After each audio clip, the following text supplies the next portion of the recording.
Hello बच्चों, कैसे हैं आप लोग। बच्चों, आज इस वीडियो में हम लोग कोलिगेटिव प्रॉपर्टी पढ़ेंगे। वीडियो ये 10th वीडियो है। इसके पहले मैं 9th वीडियो कंटिन्यू 1 से लेकर के 9th लेक्चर जो है अब यूट्यूब पर अपलोड कर चुका हूं। आप लोग 1 से लेकर के 9th नंबर तक का वीडियो देखिए कंटिन्यू वे में। उसके बाद आप सॉल्यूशन का 10th वीडियो देखेंगे। तो आज बच्चों हम लोग पढ़ेंगे कोलिगेटिव प्रॉपर्टी। कोलिगेटिव प्रॉपर्टी अब हम लोग सॉल्यूशन चैप्टर के सेकंड पार्ट में आ जाते हैं। अभी तक वीडियो नंबर 1 से लेकर के 9 तक का जो वीडियो था वो सॉल्यूशन चैप्टर का फर्स्ट पार्ट था। अब सेकंड पार्ट में हम लोग कोलिगेटिव प्रॉपर्टी पढ़ते हैं। बहुत ही इंपॉर्टेंट टॉपिक है। यहां से न्यूमेरिकल और कॉन्सेप्ट हमेशा आपके बोर्ड में आता रहता है। तो बच्चों ध्यान दीजिएगा। कोलिगेटिव प्रॉपर्टी, कोलिगेटिव प्रॉपर्टी जैसे आपको पता है सॉल्यूशन 2 कंपोनेंट से मिलकर के बनता है। सॉल्यूट और प्लस सॉल्वेंट, 2 कंपोनेंट अगर आपस में मिक्स हो जाए तो क्या बनता है बच्चों? सॉल्यूशन। अगर मान लेते हैं इफ अमाउंट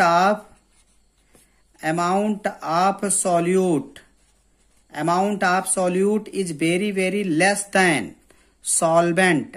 अगर अमाउंट ऑफ सॉल्यूट सॉल्वेंट के कंपेयर में बहुत ही कम हो तो जो सॉल्यूशन मिलेगा हमें उसे बोलेंगे डाइल्यूट सॉल्यूशन। उसे क्या बोलेंगे बच्चों? Dilute solution. डाइल्यूट सॉल्यूशन में सॉल्यूट का अमाउंट सॉल्वेंट के कंपेयर में बहुत ही कम होता है। अब कोलिगेटिव प्रॉपर्टी होता क्या है? तो किसी भी डाइल्यूट सॉल्यूशन जो नॉन वोलेटाइल सॉल्यूट कंटेन करे तो वो स्पेशल टाइप की प्रॉपर्टी शो करने लगता है, जो केवल नंबर ऑफ सॉल्यूट पार्टिकल्स पर ही डिपेंड करता है। नंबर ऑफ सॉल्यूट पार्टिकल्स पर ही डिपेंड करता है वो स्पेशल टाइप की प्रॉपर्टी। उसे बोलते हैं कोलिगेटिव प्रॉपर्टी। तो लिखिएगा बच्चों, dilute solution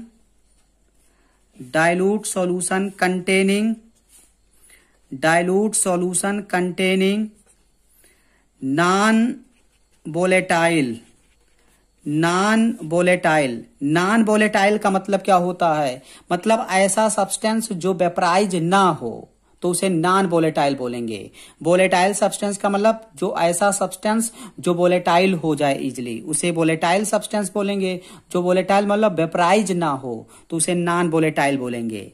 non volatile solute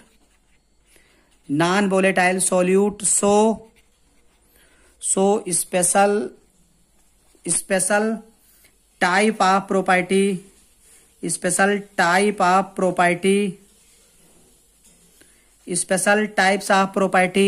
which depend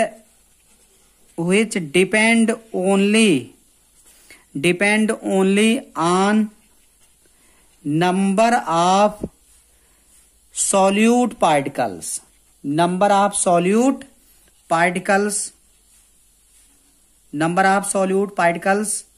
are called as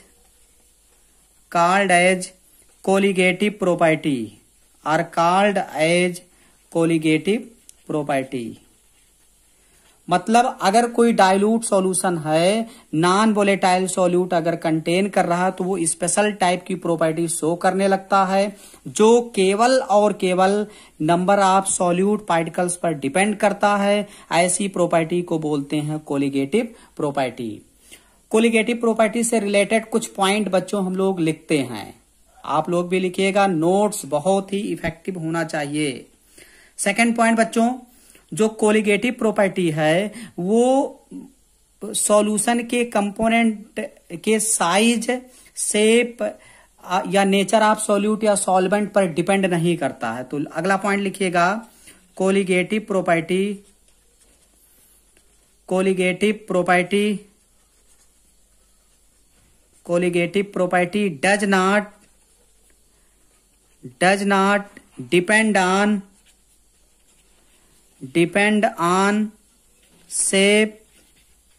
does not depend on shape, size and nature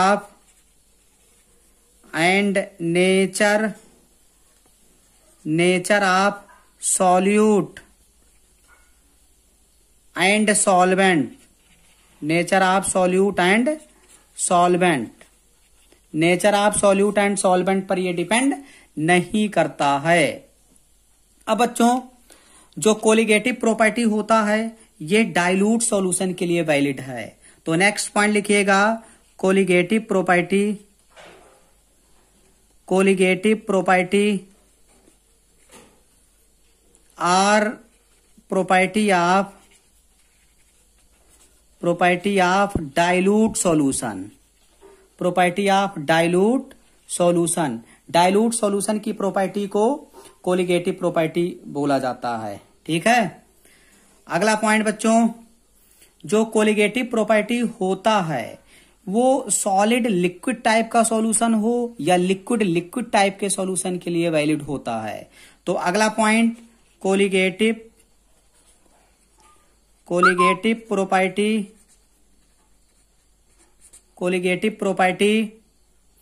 are the property of solid liquid,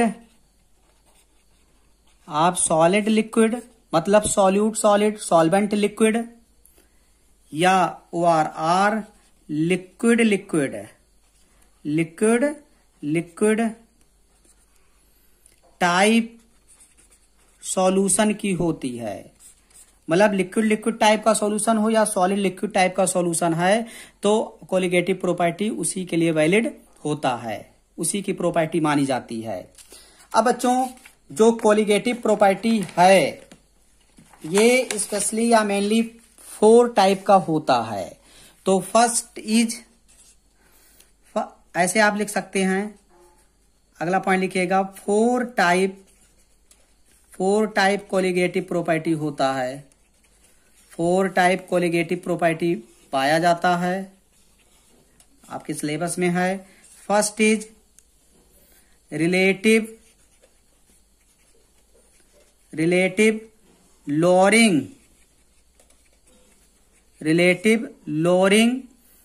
in vapour pressure,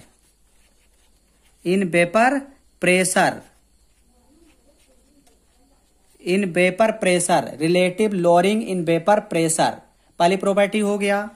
and second is elevation in boiling point, elevation in boiling point second हो गया। And third is depression in freezing point, depression in freezing point. And fourth is osmotic pressure. तो कितनी colligative property बच्चों हो गया? First is relative lowering in vapour pressure, second elevation in boiling point, third depression in freezing point, fourth osmotic pressure. तो इतने type की property बच्चों आपको पढ़ना है, इतनी प्रॉपर्टी पढ़ना है, बाकी एक आध टॉपिक और पढ़ना है। जब तक ये चलेगा आपका सॉल्यूशन चैप्टर चलेगा, ये प्रॉपर्टी और कुछ 2-3 हेडिंग और इम्पोर्टेंट टॉपिक समाप्त होगा तो आपका सॉल्यूशन चैप्टर भी समाप्त हो जाएगा। तो बच्चों एक क्वेश्चन आप करके बताइए। नेक्स्ट क्वेश्चन है which of the following is colligative property, इनमें से कौन सा कोलिगेटिव प्रॉपर्टी है? फर्स्ट ऑप्शन है बच्चों, फर्स्ट ऑप्शन है वेपर प्रेशर, बीपी मतलब vapour pressure. And second option boiling point. And fourth option, third option osmotic pressure, OP मतलब osmotic pressure. And fourth is freezing point. And fifth option is all. तो कौन सा option बच्चों सही है? इसमें कौन सा कोलिगेटिव प्रॉपर्टी है? तो मैक्सिमम स्टूडेंट बोलेंगे ऑल, लेकिन ऑल नहीं सही है। केवल कौन सही है यहां? ऑस्मोटिक। ठीक है बच्चों। अब देखिए, vapour pressure not colligative property. Lowering in vapour pressure है, बॉइलिंग पॉइंट कोलिगेटिव प्रॉपर्टी नहीं है। Elevation in boiling point colligative property है। ऑस्मोटिक प्रेशर तो कोलिगेटिव प्रॉपर्टी है ही।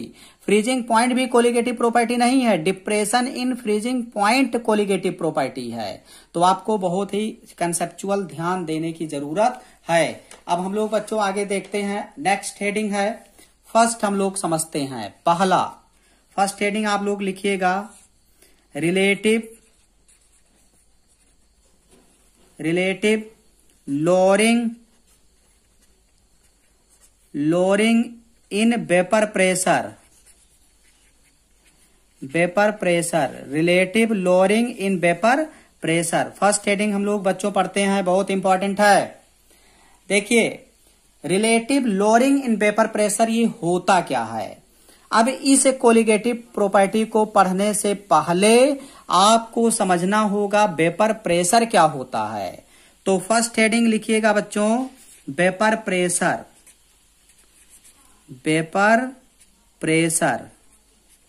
वेपर प्रेशर होता क्या है ये पहले आप समझिए। वेपर प्रेशर, देखिए मान लेते हैं मैं एक कंटेनर ले लेता हूं। एक कंटेनर मेरे पास है। इस कंटेनर में अगर मैं लिक्विड ले लेता हूं, इस कंटेनर में लिक्विड भरा हुआ है। अब ये लिक्विड अगर है इस कंटेनर में और मैं यहां हीट सोर्स लगा देता हूं, हीट, तो जब हीट सोर्स मैं लगाऊंगा तो ये जो लिक्विड कंपोनेंट हैं इस हीट एनर्जी को एब्जॉर्ब करके इस लिक्विड जो पार्टिकल्स हैं, लिक्विड के पार्टिकल्स हैं, इनकी काइनेटिक एनर्जी बढ़ेगा। और काइनेटिक एनर्जी जब बढ़ेगा तो ये लिक्विड पार्टिकल्स ऊपर अपर सरफेस पर आने लगेंगे। एक बार ये यहां से यहां आएगा, बीच में आएगा, फिर अपर सरफेस पर आएगा। और जब अपर सरफेस पर आएगा तो ये लिक्विड जो सब्सटेंस है ये अपने सरफेस को छोड़ करके ऊपर इवेपरेट होने लगेगा। क्या होने लगेगा बच्चों? इवेपरेट होने लगेगा। तो इसी को हम बोलते हैं इवेपरेशन। इसी को बोलते हैं इवेपरेशन।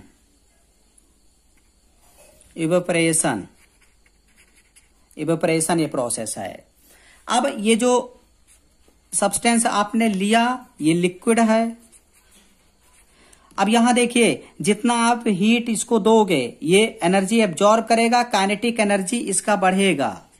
काइनेटिक एनर्जी ज्यादा होगा तो लोअर सरफेस से पहले अपर सरफेस पर आएगा, फिर ये यहां से सरफेस को छोड़ करके इवेपरेट होने लगेगा। इसी को बोलते हैं इवेपरेशन। पहले आप इवेपरेशन समझिए। अब इवेपरेशन पहला नंबर आपको पता होना चाहिए, इवेपरेशन कैसा प्रोसेस है। ये इंडोथर्मिक प्रोसेस। बच्चों इवेपरेशन क्या है?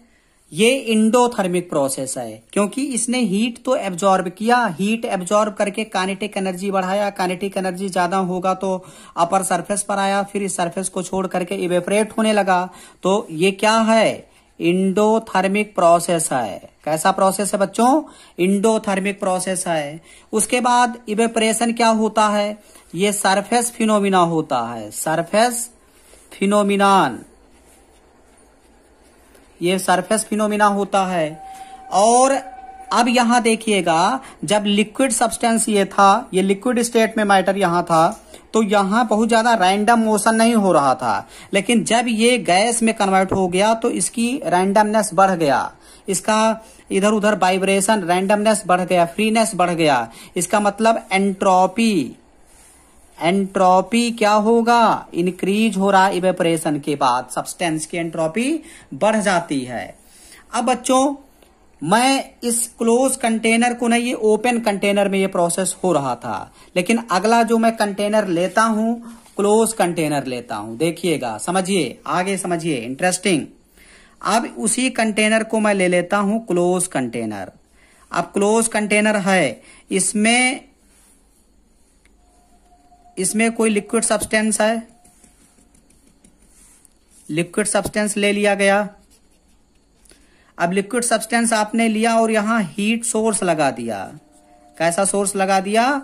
हीट सोर्स अगर आपने लगाया तो अब ये जो लिक्विड सब्सटेंस है ये यहां से हीट एब्जॉर्ब करेगा, काइनेटिक एनर्जी इसकी बढ़ेगी और काइनेटिक एनर्जी जब इंक्रीज होगा तो ये पार्टिकल्स इनर लोअर सरफेस से अपने आउटर सरफेस पर आ जाएगा, अपर सरफेस पर आ जाएगा और यहां से ये इसके पार्टिकल्स ऊपर मूव करने लगेंगे, ऊपर जाने लगेंगे, इवेपरेट होने लगेगा। अब यहां ढेर सारा वेपर इकट्ठा होने लगेगा। बहुत ज्यादा जब वेपर होने लगेगा तो कुछ समय के बाद यही वेपर फिर दोबारा रिवर्स होकर के कंडेंस होने लगेगा।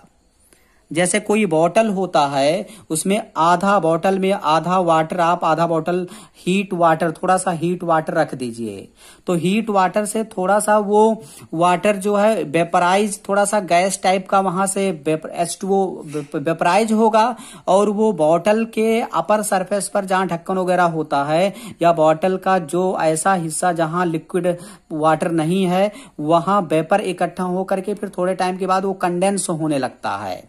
ऐसे ही पहले काइनेटिक एनर्जी बढ़ करके लिक्विड अपर जाने लगा, ऊपर जाने लगा इवेपोरेट हो करके, फिर दोबारा थोड़े समय के बाद फिर वो डाउन इनर साइड नीचे आने लगा। तो ऊपर अगर जा रहा है तो उसे आप बोलेंगे इवेपोरेशन हो रहा है, इवेपोरेशन हो रहा है। और अगर वही लिक्विड अगर फिर कंडेंस होने लगा नीचे तो उसे हम बोलेंगे कंडेंसेशन। क्या बोलेंगे? कंडेंसेशन। तो कुछ समय के बाद क्या होगा, जितना इवेपोरेशन हो रहा लिक्विड का उतना कंडेंसेशन होने लगा। जितना ऊपर जा रहा उतना नीचे, जितना ऊपर जाएगा उतना नीचे आएगा। तो आफ्टर सम टाइम कुछ समय बाद, आफ्टर सम टाइम रेट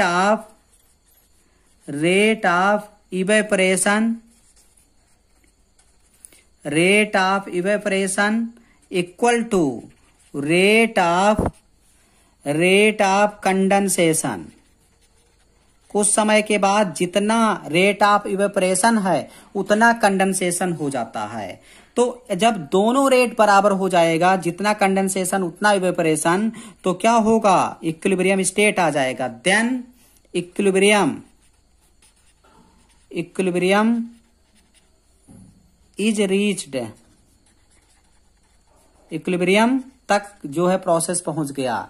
और इक्विलिब्रियम तभी एग्जिस्ट करेगा जब हम क्लोज कंटेनर लेंगे। अगर ओपन कंटेनर होता तो ये वेपर जो है ऊपर वेपराइज होकर के ऊपर निकल जाता, फिर कंडेंस नहीं होने पाता, इक्विलिब्रियम स्टेट नहीं आ पाता। तो इक्विलिब्रियम स्टेट तभी आएगा जब ये क्लोज कंटेनर आप लेंगे। ठीक है बच्चों, अगला देखिएगा, समझिए अगला डिफिनेशन। अब ये बताइए वेपर प्रेशर, जब ये लिक्विड सब्सटेंस ऊपर गया, काइनेटिक एनर्जी इसका बढ़ा, अब ये अपर सरफेस पर आया, फिर ये सरफेस छोड़ करके वेपराइज होने लगा, वेपर फॉर्म में गया। और जितना ज्यादा वेपर ऊपर ज्यादा इकट्ठा होगा, यही वेपर इस लिक्विड के सरफेस पर प्रेशर डाल रहा है। इसी प्रेशर को बोलेंगे बच्चों वेपर प्रेशर। और ये प्रेशर किस पर होना चाहिए? इक्विलिब्रियम स्टेट पर होना चाहिए। तो आप डिफिनेशन लिखिए, बहुत ही सिंपल लैंग्वेज में मैं डिफिनेशन लिखवाऊंगा बच्चों। लिखिएगा, एट कांस्टेंट टेम्परेचर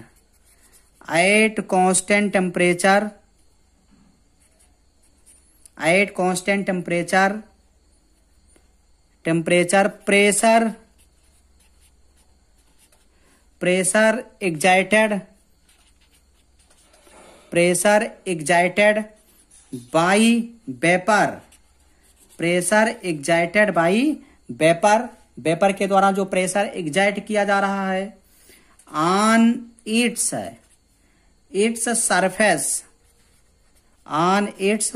किसके सरफेस पर? लिक्विड के सरफेस पर। Surface at equilibrium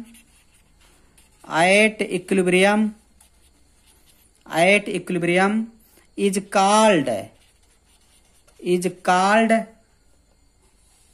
as vapour pressure. उसी को आप कहेंगे बच्चों वेपर प्रेशर। तो वेपर प्रेशर समझ में आया बच्चों, वेपर प्रेशर। अब ये बताइए बॉइलिंग पॉइंट और वेपर प्रेशर में रिलेशन क्या है। तो ये बताइए बच्चा लोग, अगर मान लेते हैं ये कंटेनर है, इस कंटेनर में अगर मैं कोई लिक्विड लूं और उसका बॉइलिंग पॉइंट अगर मान लेते हैं 50 डिग्री सेल्सियस है, और किसी दूसरे कंटेनर में दूसरा लिक्विड लूं जिसका बॉइलिंग पॉइंट 40 डिग्री सेल्सियस है, तो कौन सा लिक्विड जल्दी से वेपराइज होगा, जिसका बॉइलिंग पॉइंट कम होगा। तो जितना इजीली वेपराइज होगा वेपर प्रेशर उसका उतना ज्यादा होगा। इसका मतलब ये हुआ वही लिक्विड जल्दी से वेपराइज होगा जिसका बॉइलिंग पॉइंट कम होगा। इसका मतलब boiling point inversely proportional vapour pressure of liquid. एक फार्मूला बना। तो बॉइलिंग पॉइंट होता क्या, पहले उसको भी हम लोग डिफाइन कर लेते हैं। Temperature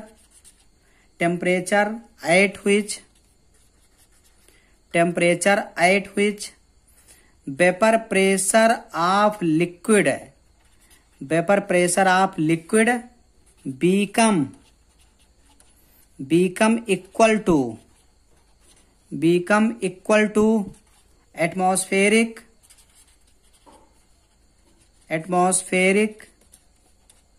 pressure is called as boiling point। उसी को क्या बोलते हैं बच्चों, बॉइलिंग पॉइंट, बीपी बोलते हैं। तो बॉइलिंग पॉइंट और वेपर प्रेशर में रिलेशन क्या है।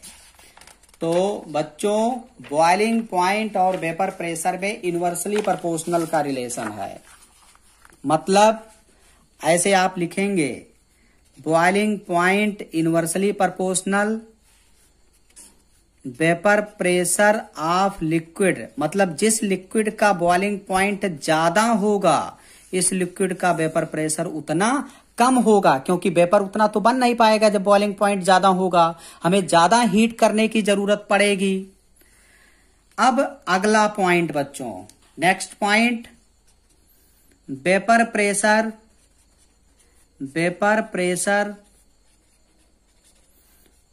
Of liquid depend on. किसी भी लिक्विड का जो वेपर प्रेशर होता है किस पर डिपेंड करता है, डिपेंड ऑन। तो फर्स्ट पॉइंट डिपेंड करता है नेचर ऑफ सॉल्वेंट पर, नेचर ऑफ सॉल्वेंट पर डिपेंड करता है, नेचर ऑफ सॉल्वेंट या लिक्विड है। अब देखिए समझिएगा, नेचर ऑफ सॉल्वेंट या लिक्विड। मान लेते हैं कोई कंटेनर है, दो कंटेनर में ले लेता हूं। अब इन दोनों, एक कंटेनर में कोई लिक्विड भरा हुआ है और दूसरे कंटेनर में भी कोई लिक्विड भरा हुआ है। अगर मान लेते हैं एक लिक्विड ए है, दूसरा लिक्विड बी है, सेकंड लिक्विड बी है, तो अगर ए लिक्विड के कंपोनेंट का जो फोर्स ऑफ अट्रैक्शन है इसके बीच में अगर कम है, तो फोर्स ऑफ अट्रैक्शन दो कंपोनेंट के बीच में अगर कम होगा तो यहां थोड़ा ही हीट अगर हम देंगे तो ये तुरंत वेपराइज हो जाएगा। वेपराइज होगा उतना ज्यादा अमाउंट वेपर का बनेगा तो वेपर प्रेशर उतना बढ़ जाएगा। इसका मतलब लिक्विड के कंपोनेंट के बीच में अगर फोर्स ऑफ अट्रैक्शन कम है तो वेपर जल्दी से बनेगा, वेपराइज जल्दी से होगा, वेपर का अमाउंट ज्यादा होगा, तो इसके सरफेस पर वेपर प्रेशर उतना ज्यादा लगेगा। लेकिन अगर लिक्विड के बीच फोर्स ऑफ अट्रैक्शन ज्यादा है तो इसको हीट करते जाएंगे, ये जल्दी अपने फोर्स ऑफ अट्रैक्शन को ब्रेक तो करेगा नहीं, तो उतना वेपर बनेगा नहीं। जब वेपर का अमाउंट एनवायरमेंट में ज्यादा नहीं हो पाएगा तो इस पर जो प्रेशर लगेगा वो कम होगा, यानी वेपर प्रेशर घट जाएगा। तो आप लिख सकते हैं बच्चों, greater the force of attraction, greater the force of attraction between particles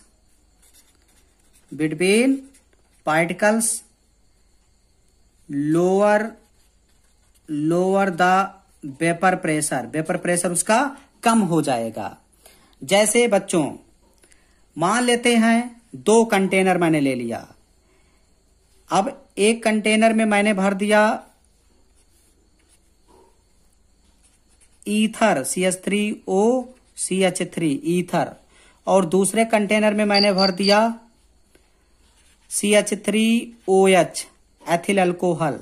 तो अब इनको हीट करें और इनको भी हीट करें तो इसका बॉइलिंग पॉइंट ज्यादा होगा, बॉइलिंग पॉइंट ज्यादा होगा और इसका बॉइलिंग पॉइंट कम होगा, क्योंकि यहां इसके बीच के इस 2 ईथर मॉलिक्यूल के बीच में जो फोर्स ऑफ अट्रैक्शन है वो वीक है, लेकिन यहां 2 मेथिल अल्कोहल के बीच में जो फोर्स ऑफ अट्रैक्शन है वो हाइड्रोजन बॉन्डिंग है। फोर्स ऑफ अट्रैक्शन क्या है? Hydrogen bonding.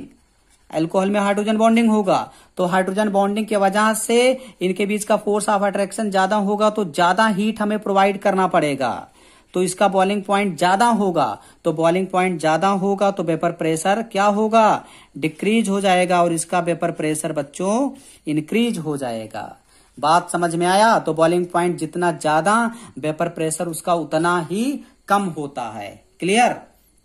चलिए सेकंड पॉइंट हम लोग देखते हैं। सेकंड देखिएगा बच्चों, purity of liquid, purity of liquid. जो वेपर प्रेशर होता है वो लिक्विड के प्योरिटी पर भी डिपेंड करता है। जितना ज्यादा लिक्विड ज्यादा प्योर होगा उसका वेपर प्रेशर उतना ज्यादा होगा। जब प्योरिटी ज्यादा होगा तो वेपर प्रेशर भी ज्यादा होगा। उसमें इम्प्योरिटी अगर मिला देंगे तो वेपर प्रेशर कम हो जाता है। तो प्योरिटी डायरेक्टली प्रोपोर्शनल होता है किसके? Vapour pressure. मान लेते हैं कोई भी लिक्विड है, अगर कोई भी लिक्विड है सॉल्वेंट है और उसमें हम non volatile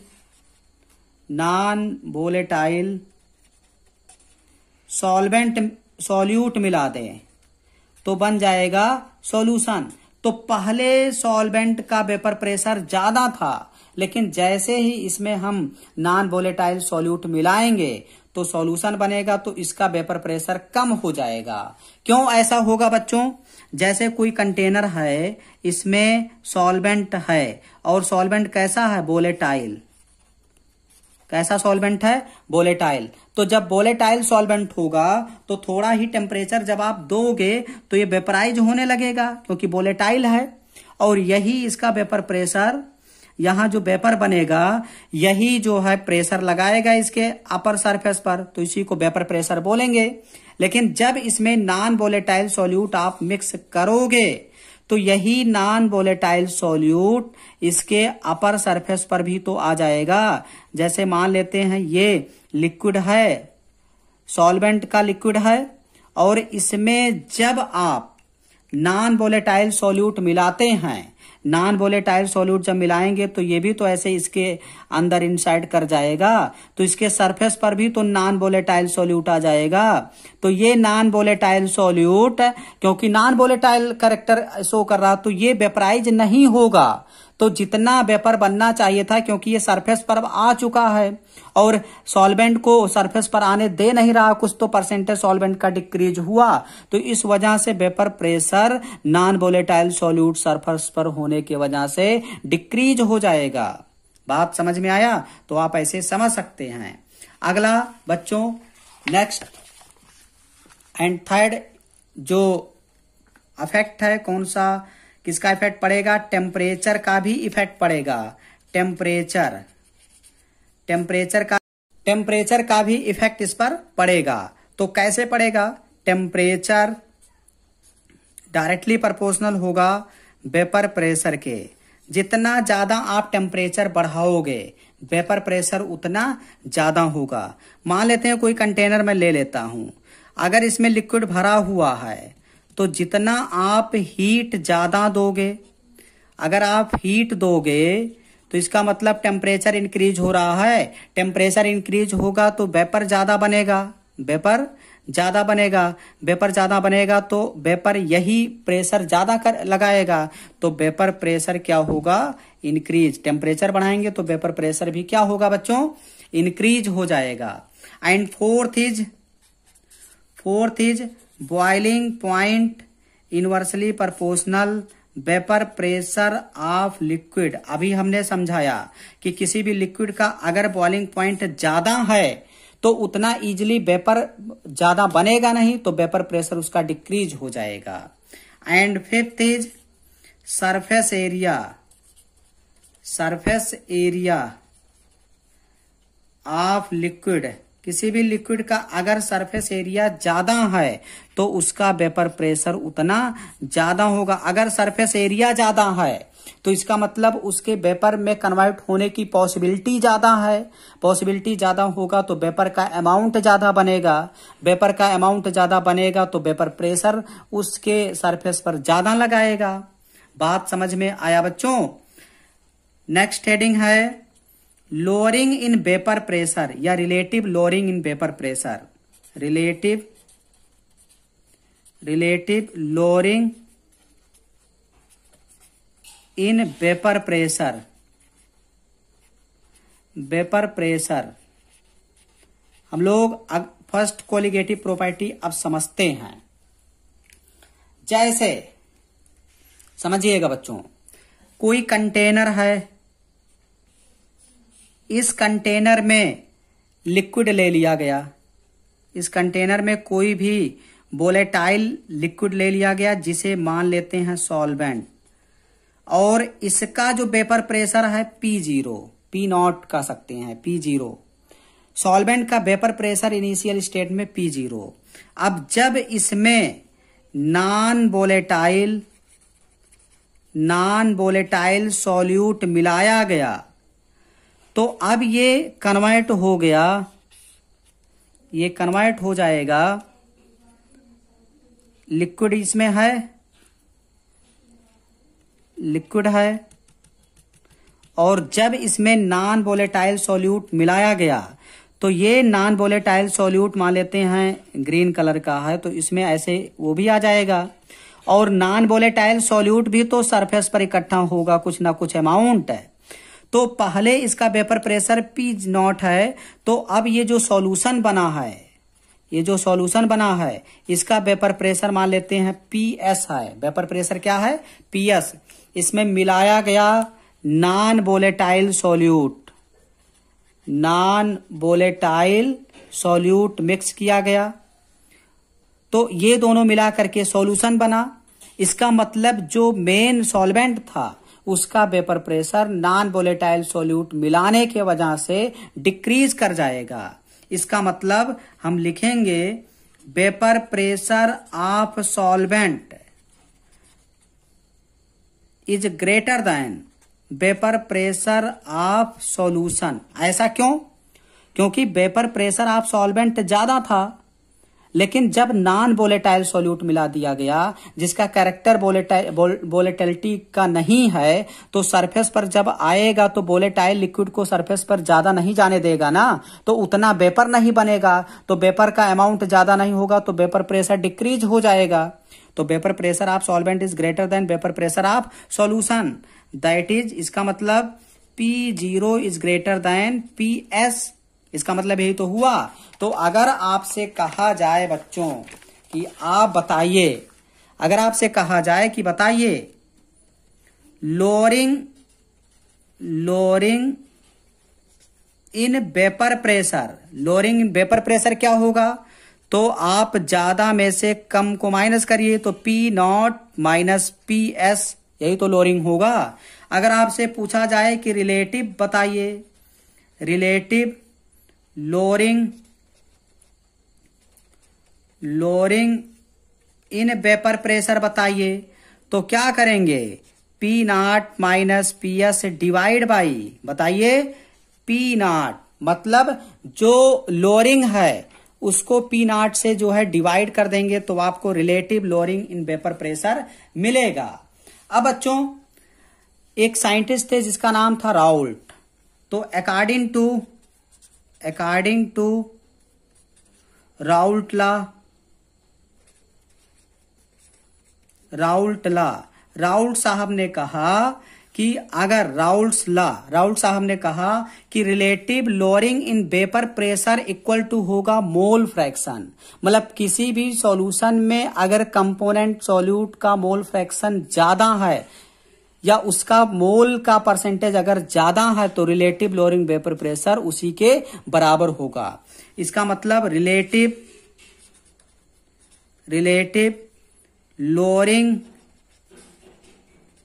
lowering in vapour pressure equal to, इसने कहा किसके बराबर होगा बच्चों? मोल फ्रैक्शन के बराबर होगा।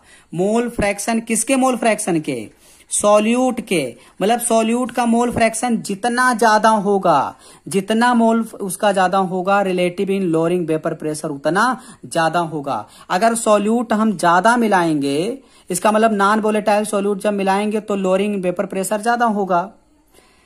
ये है राउल्ट लॉ। इसको अभी डिटेल में मैं और आपको समझाऊंगा। तो आप ऐसे लिखिएगा आगे, अभी इसको डिटेल में हम लोग करते हैं। P naught minus p s divide by p naught equal to mole fraction of solute को मैं रिप्रेजेंट करूंगा एक्स ए से। वैसे तो एनसीईआरटी में एक्स बी से रिप्रेजेंट किया गया, लेकिन मैं करूंगा एक्स ए से। तो आपको रिप्रेजेंटेशन ध्यान देना है। Relative lowering vapour pressure equal to mole fraction of solute equal to mole fraction of solute मतलब number of mole of solute divide by number of mole of solute plus number of mole of solvent. यही तो होता है formula. अब यहां आप weight divide by molecular weight लिख करके आगे बढ़ा सकते हैं। अब कंडीशन अगर दे दिया जाए फॉर वेरी डाइल्यूट सॉल्यूशन, अगर बहुत ज्यादा डाइल्यूट सॉल्यूशन है, इसका मतलब number of mole of solute बहुत ही कम है, यानी number of mole of Na, यानी मतलब number of mole of solute is very very less than number of mole of Nb। तो इसको नेग्लेक्ट करेंगे तो ये केवल बचेगा। इसका मतलब P naught minus p s divide by P naught equal to Na by Nb equal to weight of solute divide by into molecular weight of solvent और weight of solvent into molecular weight of solute. A को मैं solute माना हूं और B को मैं solvent माना हूं। ठीक है बच्चों, तो बहुत ही इंटरेस्टिंग। आपको ये फार्मूला याद रखना, Raoult law, relative lowering vapour pressure equal to mole fraction of solute. ये कभी कभी डायरेक्ट इस पर न्यूमेरिकल लगेगा। अभी colligative property relative lowering vapour pressure समाप्त नहीं हुआ है। अभी आपको राउल्ट लॉ मैं डिटेल्स में अगले क्लास में और डिटेल में समझाऊंगा। इसको आप पूरा डिटेल में अच्छे से देखिएगा। अगला जो मैं अपलोड करूंगा वीडियो बहुत ही इंटरेस्टिंग, बहुत इंपॉर्टेंट है और उसमें न्यूमेरिकल भी मैं कराऊंगा। ठीक है बच्चों, ओके, थैंक यू।